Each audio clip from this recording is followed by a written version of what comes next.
I can't figure out why it's looked so shitty lately. Like, there we go again. See all the lights looks like crap. Hold on. Nah, I'm not gonna fuck with it. Anyway, coming home last night with my wife. She was getting out of work late, and we're coming back up Kalakaua, and we see these cops arresting a guy, and it was good. Like it wasn't like this huge crazy response. I think there was 2 cars, right, and then like 6 officers or 7 officers, and what my wife pointed out to me is they had a mental health professional with them from the state. She recognized them, and we don't know. Is this something? Yeah, let me start that fucking train wreck sentence again. I wonder if that's something they're doing now, sending out a mental health person with the police to help in assisting them dealing with these people. And then I saw them trying to arrest the guy, and he was doing one of those David Lee Roths, like in the Panama video, where he's like leaning back while they're trying to move him along. And I saw them struggling with him. And as I watched them, I started to feel bad. I'm like, I feel like I shit on these guys all the time, and they're just people, man. It's not like I'm not shitting on them per se, just their, you know, the lack of response and stuff like that, and not policing areas. But I don't know, hopefully that's changing. Soapy One was again telling me a little bit more about what's going on as far as how they run down people's background check on people. And I guess a lot of sex offenders come here because like they don't have to register when they're here, so a lot of them come here. And now when they get when there's a problem, they do a background check on these people and they send them back. This is I guess the director from the mayor's office to kind of clean things up, and he was theorizing, I think the word is kind of out on that it's not as much as a safe haven anymore for them to come to, and that could be why we're seeing less of them, and we are. But the thing that was alarming to me at the time was how many full carts of belongings were just left places. But I don't know. That's a separate thing, and I don't know what what's going on there. But it was good to see. I mean, just watching them struggle with this guy. You know, I mean, they're of course good officers and bad officers, and it's not even really a judgment on them. You know, they can only do what they're directed to do, or what they're directed to not do, you know. But they had a handful with that guy. I didn't take any snaps or anything of that, because when the cops are around, I know it's legal to film them or take pictures, and I know that you can do that, but I think it adds a layer of tension to the proceedings that just doesn't have to be there, you know.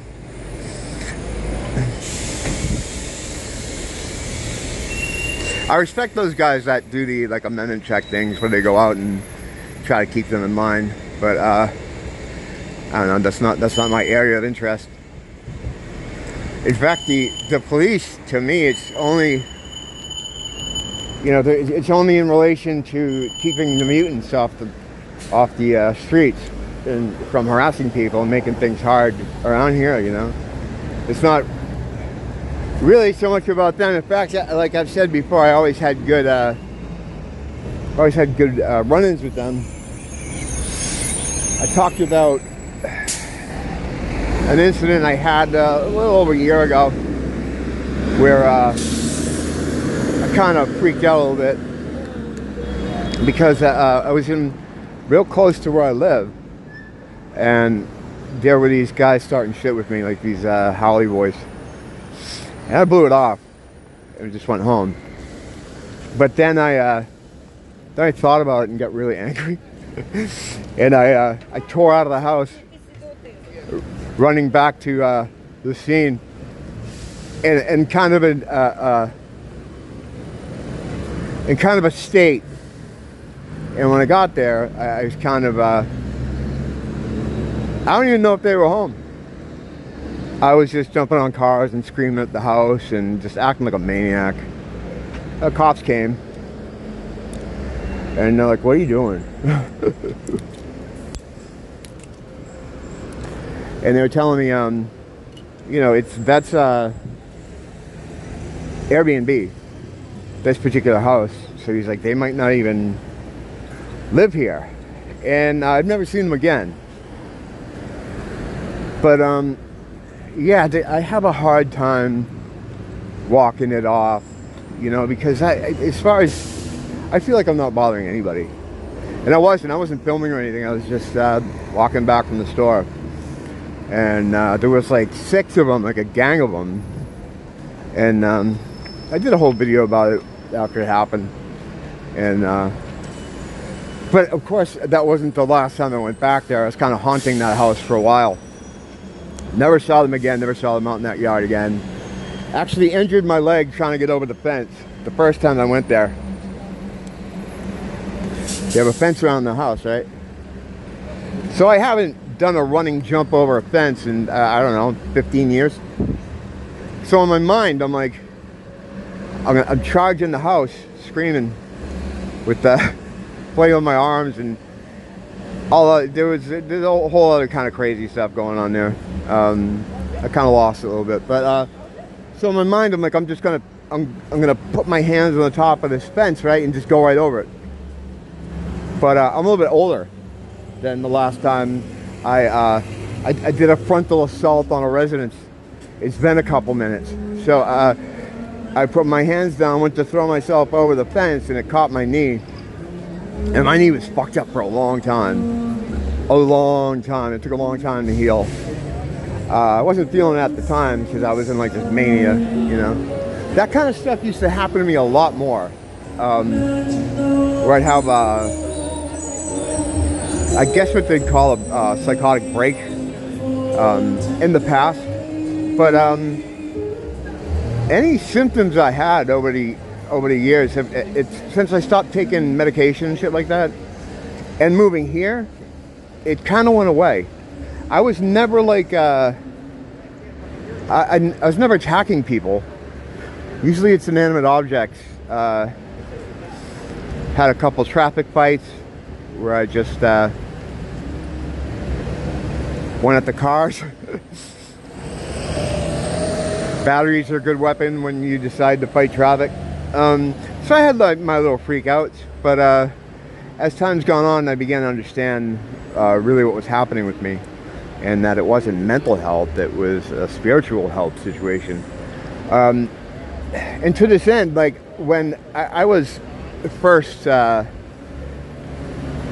I mean, coming out of the hospital, I was on all kinds of drugs, and so the first time I was hospitalized, and my wife was living with me, and this is like when we were living in Massachusetts. Before we lived in New Hampshire. New Hampshire, I was fine. So we're talking like, I don't know, 2012. I would have these meltdowns. I was on medication at the time too, and you'll find, and I'm not a doctor, and it's not medical advice, but the medications they put you on tend to create the symptoms that they say the illness gives you. It's a little trick they do. And that goes for everything. You know, that goes for everything. They always do that. When you're on the meds are doing the shit that the thing you're supposed to be suffering from does. So back then, I was like a complete agnostic guy. I guess pretty much atheist. It just didn't seem, it seemed kind of far-fetched to me, the whole spiritual world. That's completely cut off from it. I've always been a researcher as far as the occult, and It's funny because even then I understood all the stuff about demons, but I couldn't conceive that there was a God. It's like, well, if we have this, of course we have this. But that's how thick the trickery is. That's how mind controlled you are. That you can see all these people worshiping Satan, trying to summon dark satanic power. And then when you think about God, you're like, nah, well, he can't be real. Yeah, like Satan just exists in a vacuum. And that's many years I was like that. Many years. But anyway, what would happen is when, I just want to kind of get by myself here before I start talking about crazy shit. When I had these breakdowns, there would always be a religious element to it. I would go around the house, or wherever it was, drawing crosses, and I'd always be talking about God, and I would always be talking this was told to me, because when it happens, you don't really, I mean, it wasn't really, I don't remember this happening, except for having to clean up all the shit I would do. And I was always drawing crosses, so you're always babbling about Jesus, and you know, in these funny voices, and I'm like, I don't believe in any of that stuff, though. Why would I do this? Why would I be, you know, drawing this, doing these blasphemous things when I don't really believe in religion or God? And that always puzzled me. Now, years later, it's like, well, because it's a spiritual thing. You know, it's a spiritual, like a possession. Those medications bring your vibrational frequency down. In the 3D, they make you tired. That's all they do. They're just, and again, I'm not a doctor. This isn't medical advice, but to me, it feels like they're just all different strengths of sleep aid. And their idea of success is you sleeping 16 hours a day. Because if you're sleeping 16 hours a day, at least you're not talking about 9/11, right? So, hey, success. But what it's doing in a spiritual level is it's bringing your vibrational frequency way, way, way down. So if you get upset about something or mad about something, you sink lower, quicker, and then the car doors open, and any of those guys that are hanging around you all the time looking at you, like waiting, they just get right in the driver's seat. They were yelling about God. They were drawing inverted crosses. They were doing all that stuff. They were just using my body. But I didn't understand that at the time. It was a big mystery to me. I'm like, why am I always screaming about God and stuff? I don't believe in that. It's like, yeah, I don't know. You did this, you know. Come in the bathroom and look at this thing you did, you know. At the time, I'm trying to think, 2012. Came out of hospital in 2008. I had just gotten a new diagnosis. The first one I got, I don't think was very accurate. But anyway, it's just, I don't want to get into that stuff. We're not doing mental health today. But yeah, it's a spiritual illness. It's a spiritual sickness. You know, they see these guys out here that have demons in them. That, you know, I always try to talk to and try to talk to the demons. They just look at them and they're just like, oh, this guy's just crazy. Well, what do you mean crazy? Like, what is it? It's like some dismissive kind of general umbrella term that could mean anything. Like, it, you know. But that's how people look at it. Did you order it? It's funny. Back in the older days, when they had people freaking out like this, they knew it was demonic shit. And then as we got more sophisticated and enlightened, we're like, oh no, it's not demons, it's brain chemistry.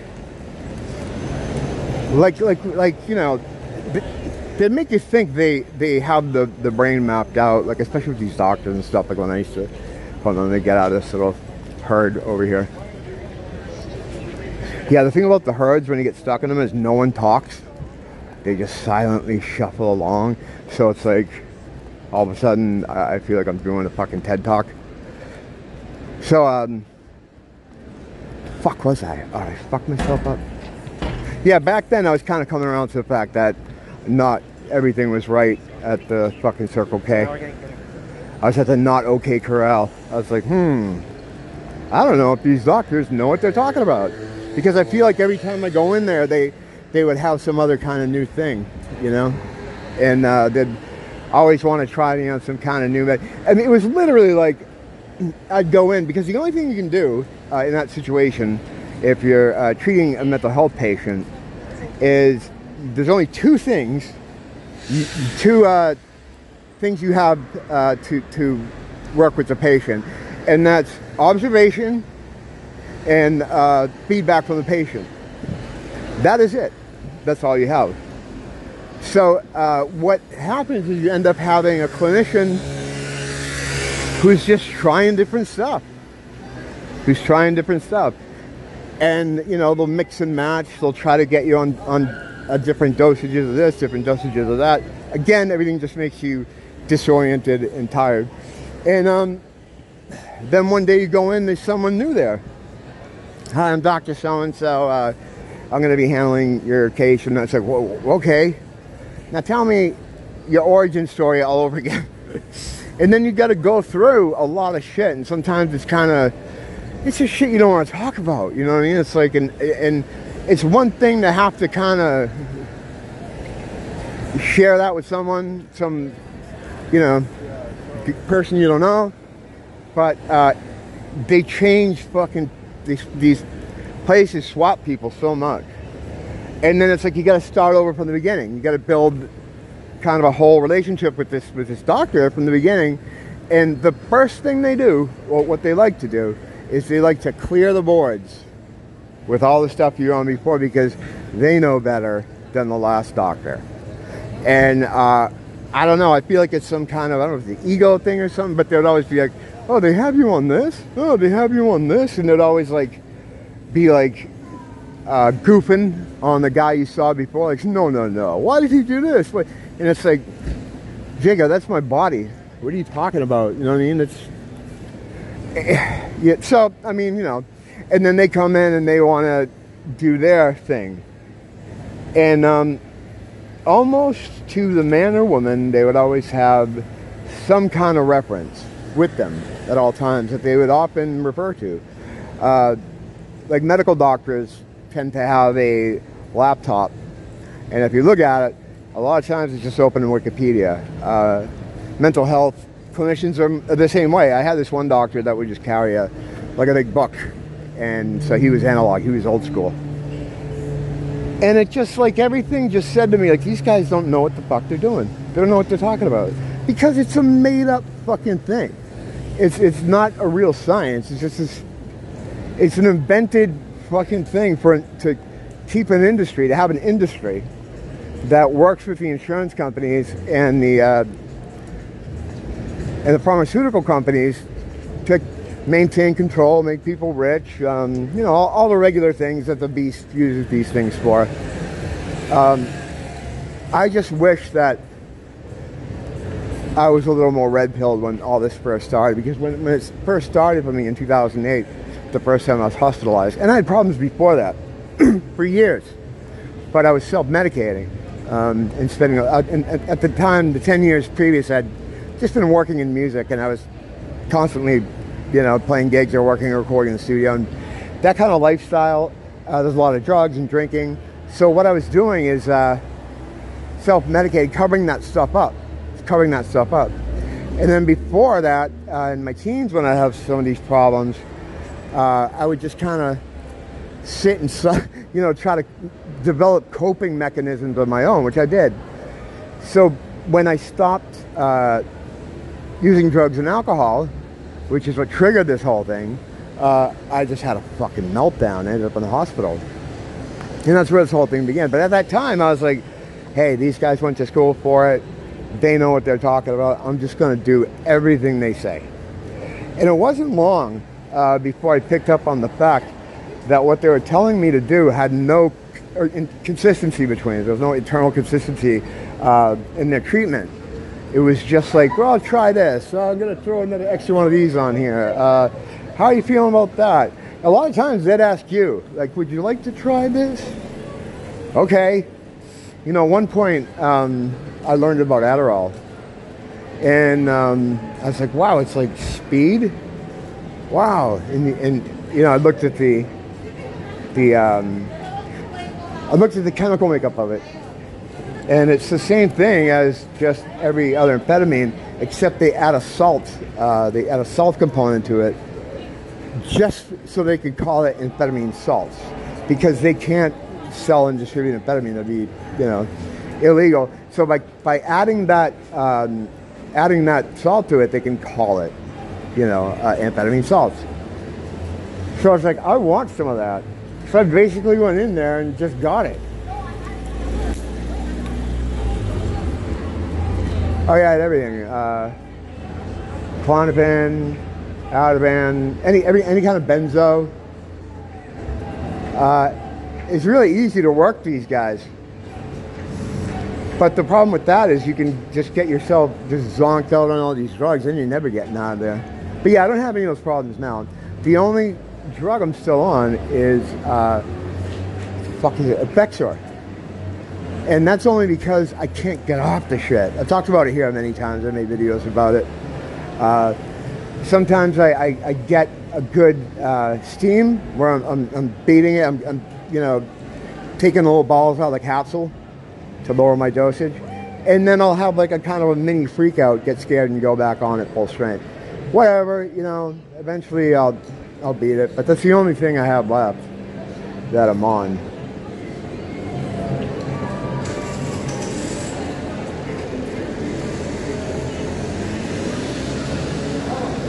Monday night, I'm gonna take a little walk up Kalakawan, and then I just want to stop here in Ross.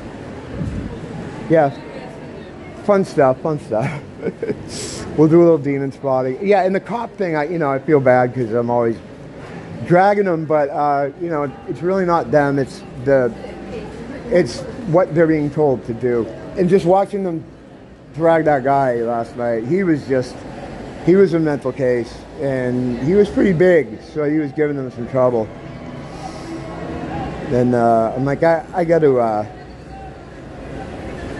give credit where it's due. You know, those guys did a good job, and I like the idea of having a mental health professional there, because even though, as I've just explained, I don't really, I guess, have a lot of faith in them, they at least can kind of instruct the officers with what the problems may be, so they just don't open fire on some guy because he's having schizophrenic symptoms. You know what I mean? As we've seen in a lot of not just here, but in a lot of different places, you know. All right, I'll be back.